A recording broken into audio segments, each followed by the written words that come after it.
Austeridad es la palabra que la Asamblea Legislativa eligió para describir su presupuesto de 2026. Serán 46.9 millones de dólares, exactamente el mismo monto que en 2025. En una entrevista con el medio oficialista, Diario El Salvador, el presidente de la Asamblea, Ernesto Castro, dijo que esa cifra es la prueba de que hay una ruptura con el pasado. Según el diputado, quedaron atrás los presupuestos irreales y el despilfarro de dinero. Pero ese discurso no es nuevo. Desde hace casi 5 años, cuando el partido oficial pasó a tener control de la Asamblea, la promesa ha sido la misma: ahorrar, recortar privilegios y ordenar el gasto. Los presupuestos publicados muestran el monto global, pero no permiten identificar con claridad en qué áreas se redujo el gasto, qué privilegios desaparecieron. Además, parte de la información financiera y administrativa fue declarada bajo reserva por la misma Asamblea. Sin esos datos, no es posible comprobar si la austeridad es una política de mejora o solo es un eslogan más. Soy Graciela Barrera. Es 14 de febrero. Hoy en el resumen, la austeridad bajo reserva en la Asamblea de Bukele.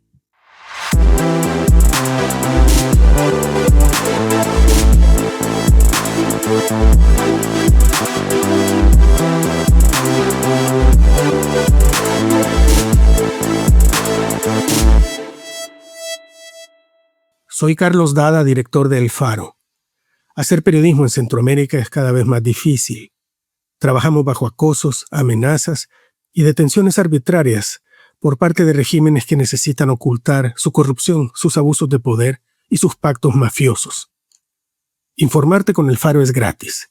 Hacer El Faro no. Demanda muchos recursos.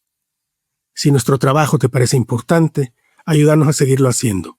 Uníte como suscriptor en nuestro programa de excavación ciudadana. Ingresa a apoya.elfaro.net. Gracias. Cuando Nuevas Ideas asumió el control de la Asamblea Legislativa en 2021, lo hizo con un presupuesto de 58.3 millones de dólares. Esa cifra fue autorizada por la legislatura saliente, con los votos principalmente de Arena y el FMLN, los dos partidos que marcaron la política salvadoreña durante 30 años desde la posguerra. Como ocurre en casi todo relevo político, Ernesto Castro, recién electo presidente del órgano legislativo, dijo en una conferencia que realizarían una reducción de ese presupuesto heredado.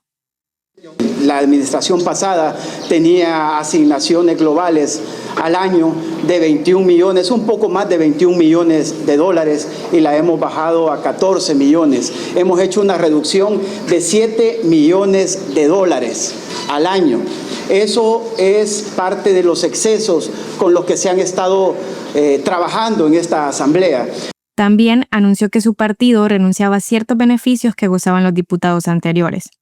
Estamos renunciando ya de manera formal y de manera oficial al tema de los bonos, por ejemplo, al tema del uso de vehículos para juntas directivas, al uso de celulares que estaban asignados a juntas directivas. También los contratos ya se acabaron.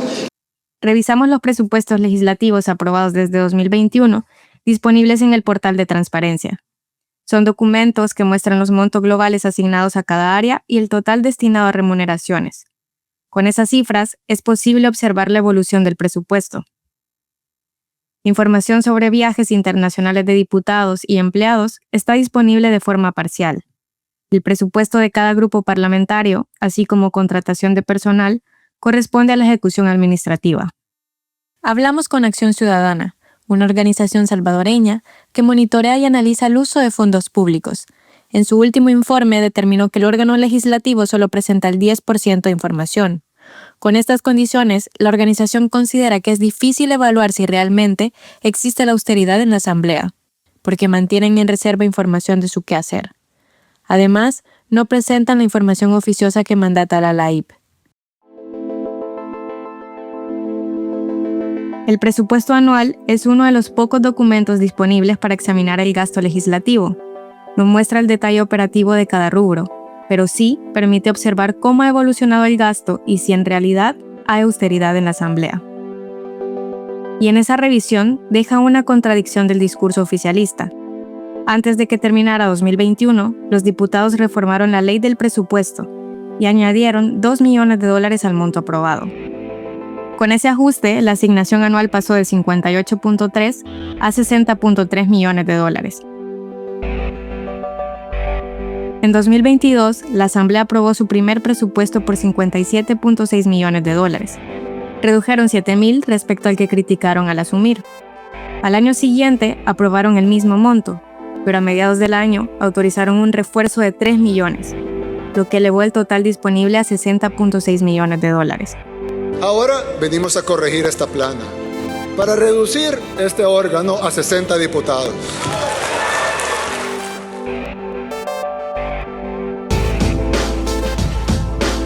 El 1 de junio de 2023, durante su cuarto informe, el presidente Nayib Bukele propuso reducir la Asamblea de 84 a 60 diputados.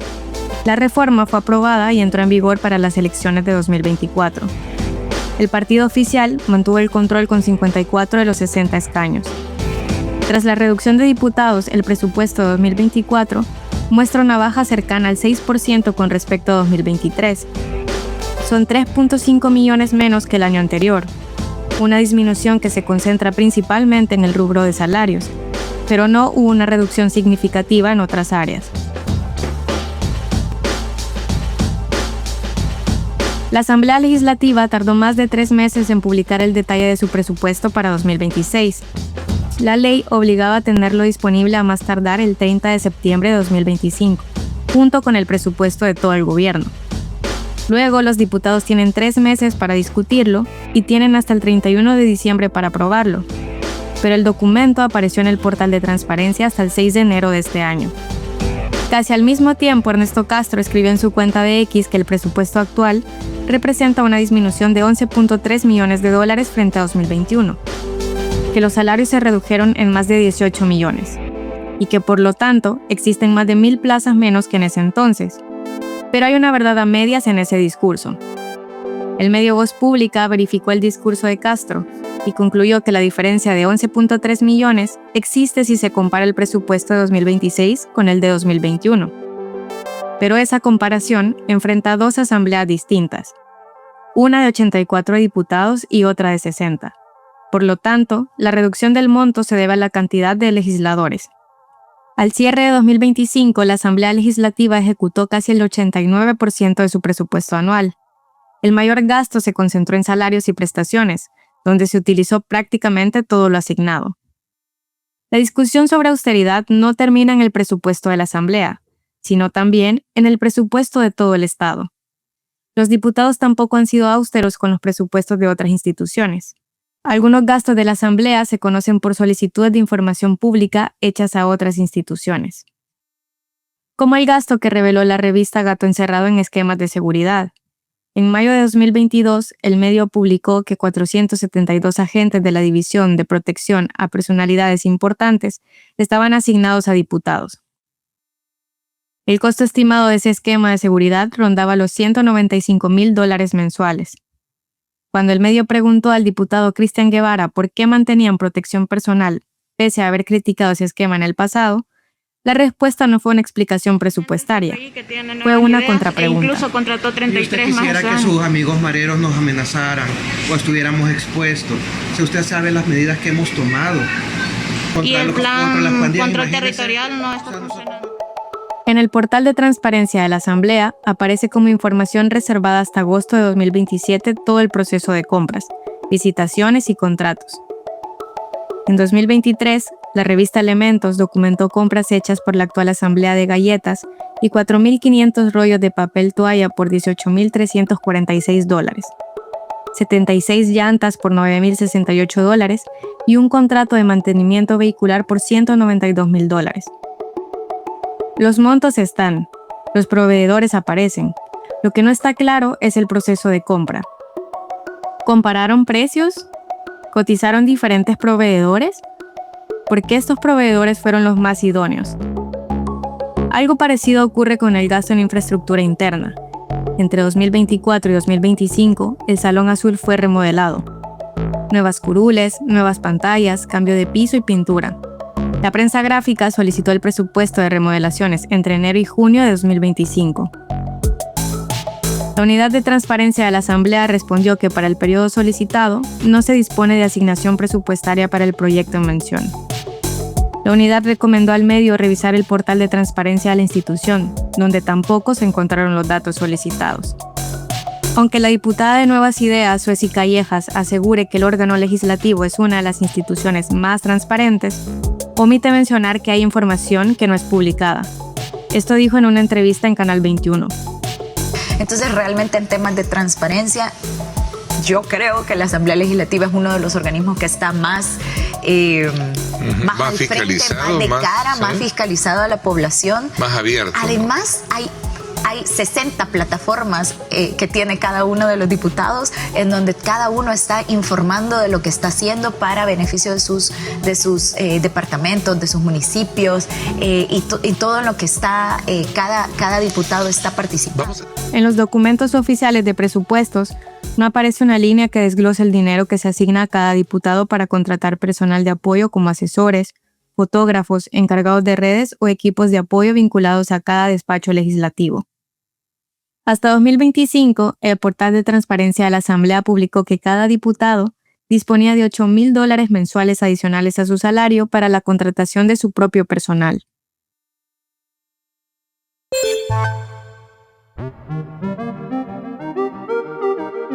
Era la mañana del 1 de junio de 2022 en la lotificación Altos del Tecana en Santa Ana. Según registros policiales, en esa zona no operaban pandillas. Ese día, la policía ingresó a la vivienda de Blanca Osmilda Castro Quijada, de 60 años. 2 años después, moriría bajo custodia del Estado. Su caso ha sido documentado por organizaciones de derechos humanos como Socorro Jurídico Humanitario, que hasta enero de 2026 registra 460 muertes en centros penitenciarios durante el régimen de excepción.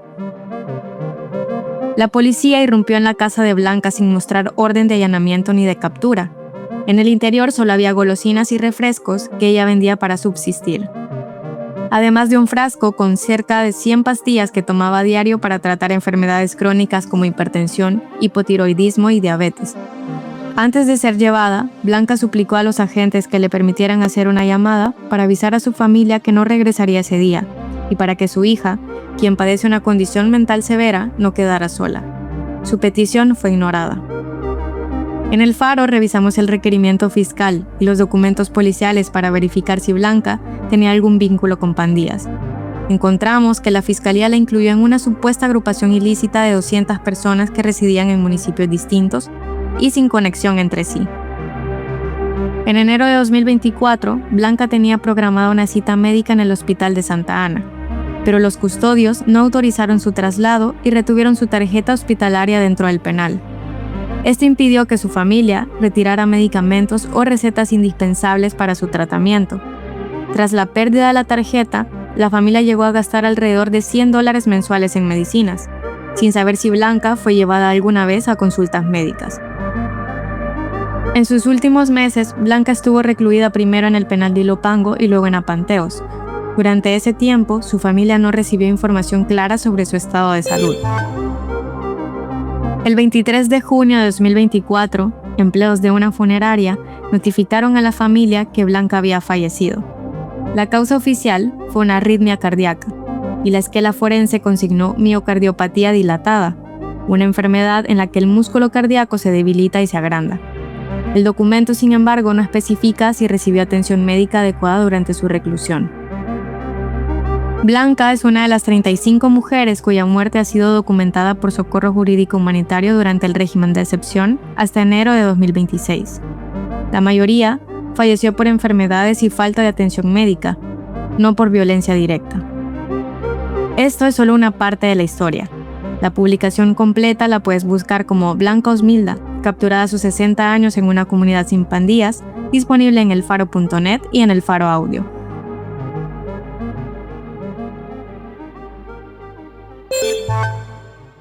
En El Salvador, más de la mitad de la población apoya la reelección presidencial sin límites, a pesar de que la Constitución de la República lo prohibía en al menos 4 artículos hasta 2024, que fue reformada por la Asamblea Oficialista, según la más reciente encuesta de la Unidad de Investigación Social de la Prensa Gráfica. el 55.7% de los salvadoreños encuestados dijo estar a favor de permitir la reelección presidencial sin restricciones. Un 22.8% prefiere que exista reelección, pero no inmediata. El apoyo a la reelección sin límites es mayoritario en casi todos los grupos de la población. No hay diferencias relevantes por sexo ni por edad, lo que indica, según el estudio, que no existe una polarización clara por género o generación. Donde sí aparecen contrastes es en el nivel educativo. El respaldo supera el 60% entre personas con menor escolaridad, pero cae de forma notable entre quienes tienen estudios universitarios completos, grupo en el que solo el 35.8% está a favor. A pesar del nivel de aprobación sobre la reelección, los salvadoreños temen opinar sobre política. En junio de 2025, una encuesta del Instituto de Opinión Pública de la UCA reveló que 6 de cada 10 salvadoreños dijeron tener más cuidado al opinar sobre política. El sondeo también mostró que el 48.3% de las personas encuestadas temen expresar sus opiniones por miedo a ser detenidas o encarceladas. El 9 de enero fue capturado Giovanni José Maravilla, exdirector de la Junta de Vigilancia Electoral del 2024, quien denunció anomalías en el proceso electoral de ese año. Maravilla fue detenido en el Aeropuerto Internacional de El Salvador mientras regresaba de un viaje de Estados Unidos. Horas después, las personas que fueron a buscarlo al aeropuerto fueron notificadas que Giovanni iba a ser trasladado a la delegación policial de Zacatecoluca. Estuvo 3 días ahí y luego lo llevaron al penal de Izalco. En su rol como director de la JVE en representación del partido Nuestro Tiempo, documentó y denunció decenas de irregularidades ocurridas durante y después del conteo de votos en las elecciones de 2024, relacionadas con la revisión, validación y consolidación de actas. En ese año, la representación de la oposición en la Junta de Vigilancia Electoral enfrentó serias dificultades para realizar su labor de auditoría durante el proceso. En ese esfuerzo, Giovanni participó junto a la abogada Ruth López y el abogado Enrique Anaya, que se encuentran bajo prisión desde el 2025. También estuvo junto a Ingrid Escobar y Wendy Alfaro, que tuvieron que exiliarse tras sufrir acoso institucional. Para su ex colega del partido Nuestro Tiempo, Ramiro Navas, en esos casos existe un patrón llamativo. ¿Cómo es posible que las personas que participaron en ese proceso hayan sido víctimas probadas, documentadas, de situaciones de persecución o de conflicto con el sistema legal, digamos, o de persecución, que se le han adjudicado delitos por el gobierno salvadoreño?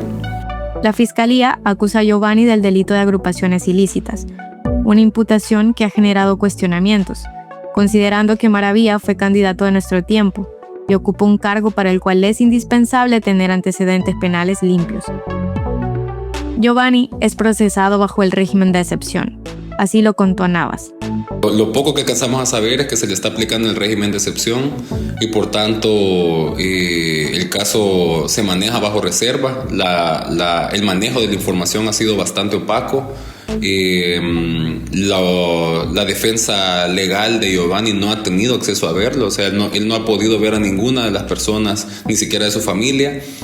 Entonces se sabe esto, ¿no? Se le imputa un delito de agrupaciones ilícitas. Está en un proceso junto con otras personas que están, o sea, no es un caso individual de Giovanni, sino que lo han metido en un conjunto de otras personas. En la nota de Centroamérica, Gabriel Labrador reporta sobre la salida de prisión con medidas sustitutivas del periodista guatemalteco José Rubén Zamora. El jueves 12 por la noche, el periodista de 70 años de edad salió de la cárcel después de 3 años de prisión injustificada. Los medios captaron sus declaraciones al salir. ¿Cómo es que decían? La mentira corre muy a prisa, pero la verdad siempre la alcanza. ¿Verdad? Y les agradezco mucho a ustedes estar pendientes. Sin su apoyo, solidaridad y presencia, nunca hubiera salido. José Rubén Zamora es un perseguido político. Dirigió por más de 30 años el periódico, un reconocido medio de investigación de Guatemala. Estuvo preso desde julio de 2022 y ahora estará bajo arresto domiciliario, con la obligación de no salir del país e ir cada 15 días al Ministerio Público a estampar una huella digital. Contra él hay 2 procesos, Uno incluye cargos de lavado de dinero. El segundo es por uso de documentos falsos y obstrucción a la justicia. En 2024, un juzgado decretó arresto domiciliario por el primer caso, pero la Fiscalía de Consuelo Porras se opuso y solo estuvo 5 meses fuera. Este jueves, Zamora celebró, pero también se mostró prevenido. Pienso que es una tarde significativa para mí, muy importante, no por lo que ustedes creen, porque creo que es muy posible que vuelva a regresar. Para que Zamora salga en libertad, los 2 casos tienen que resolverse en el mismo sentido, y eso es lo que complica todo, según explicó su hijo, José Carlos Zamora, presidente del Centro de Protección de Periodistas, en el podcast Malas Compañías de El Faro. Entonces, mi papá originalmente tenía un caso, un proceso, y ese lo dividieron en 2, que es a propósito porque si alguno de esos casos se caía, pues tienen uno secundario, ¿verdad? Pueden escuchar el episodio completo en El Faro Audio. En resumen, en el caso de lavado de dinero, Zamora ya goza de una libertad condicional. En el segundo caso, eso mismo se aprobó este jueves. El juez dijo que el tiempo que Zamora ha pasado en prisión es irregular. En 4 meses cumplía 4 años encarcelado. El juez Maximino Morales dijo esto en la audiencia de Torre de Tribunales que el diario La Hora grabó. Eso considera el juzgador que efectivamente las penas o la prisión ha superado esas penas que podrían imponérsele al SICAM. Esto en atención a lo establecido en el artículo 268. Y el inciso segundo y el tercer inciso del artículo 268 señala que es necesario el encarcelamiento cuando su duración exceda de 1 año. La liberación de Zamora coincidió con otra noticia, una relacionada con el sistema judicial que Zamora critica hace tiempo. Al caer aquí, el mundo se acordó que esto es Guatemala y que la democracia era una mentira. Y que una vez cada 4 años, antes, en libertad, ese día, elegíamos el siguiente narcocleptodictador, el presidente ladrón de turno. Sin embargo, ahora ya ni eso tenemos. Ya el MP es superior al Tribunal Supremo Electoral. Y tal vez exhortar a los guatemaltecos a que exigamos mesa limpia. Que nadie de los que estén en los puestos actuales sea electo para algo nuevo. En Guatemala este año hay elecciones de fiscal general y de magistrados de altas cortes. El Colegio de Abogados y Notarios culminó el jueves 12 su proceso de designación de aspirantes a la Corte de Constitucionalidad. Por un momento parecía que no iba a ser así, porque por la tarde la Fiscalía de Consuelo Porras allanó el local de la elección. Los fiscales dijeron buscar anomalías en el padrón de votantes. Organizaciones de transparencia y de derechos humanos acusaron a Porras de tratar de impedir una votación limpia. Al final del día la elección se logró llevar a cabo y terminó electa una dupla que fue aplaudida por sectores progresistas.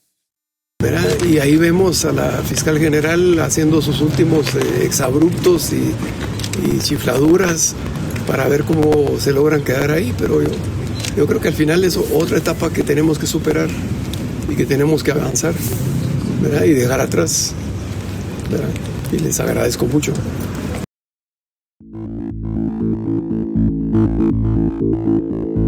Aquí termina el episodio de hoy del Resumen, un podcast original del Faro Audio. Suscríbete en Spotify, Apple Podcasts o iHeartRadio. Este episodio fue editado por Victoria Delgado. El arte de portada es de Daniel Reyes. La producción de sonido y música es de Omnium.